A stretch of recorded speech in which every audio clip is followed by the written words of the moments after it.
mega love shoutout. I want to share na naman tayo sa ating guys, sa to ang healthy lifestyle. So may carrot tayo, may celery tayo, may apple tayo, may dalawang banana po tayo, at saka isang perazong pineapple. Ayan po siya guys. Ang sarap ng detox natin guys. Oh.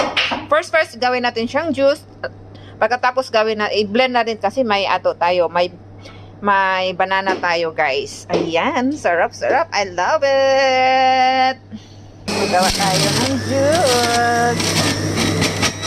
Tapos celery. So guys, i-mix na po natin dito lahat guys para ma-blend na natin. So ayan na po siya guys, ang natin, nag-blend natin na sobrang sarap. Okay, so thank you for watching guys.